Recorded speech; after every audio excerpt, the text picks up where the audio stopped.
Kung lagi ka mga bossing ko nauubusan ng pera at para napakailap sa inyo ng swerte, abay huwag ka magpapawala nito at tutulungan ka nito para madoble-doble ang inyo pong kaperahan.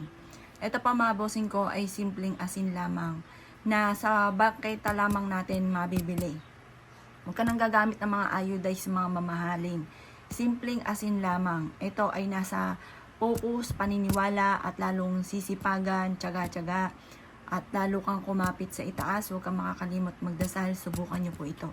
Ngayon pa mga bossing, ito isang cup lamang para tayo maging matagumpay ha.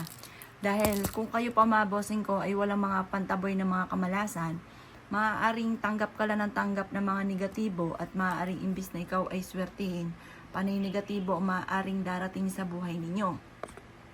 Kaya mainam mga bossing ko, ngayon pala kayo po'y mag-attract ng swerte sa pamamagitan ng ganitong mga pamamaraan. Ito mga bossing ko ang ating asin. Mas mainam na maglagay ka ng ganito sa isang clear na lagayan kagaya nito. Kita ang loob at kita rin ang labas. Nakakatulong po yan para madoble-doble. Mas higit ka na maka-attract ng swerte. Ngayon pa mga bossing ko, ito yung ating asin. Ang gagawin lamang po natin, harap ka sa gawin silangan ng mga bandang alas 7 ng umaga. Para madoble ang ating pera, ang ating kita, or matriple pa ito at para hindi ka na naubusan lagi ng pera, mainam na may pang-atrakan ng swerte. Ang gawin nyo lamang po ay ganito, harap ka sa gawin silangan at mag-wish. Sabihin niyo po sa pamamagitan ng inyong sipag at tiyaga at pananalig sa mahal na Panginoon, ay makakamit nyo ang lahat ng inyong po mga pinapangarap. Siksik-liglig at umaapot, napakaraming blessing ang darating po sa inyo. Ganon ang mga pag-wish na walang gamit na sana, direct to the point mga bossing. Ngayon po mga bossing ko, pagtapos ka na mag-wish, ibilad ito hanggang alas 8 lamang ng umaga sa liwanag ng sinag ng araw sa umaga. At pagkatapos mga bossing ko, maglagay ka ng ganitong asin sa may harapan ng inyong tahanan or sa gilid ng inyong pong main door mga bossing.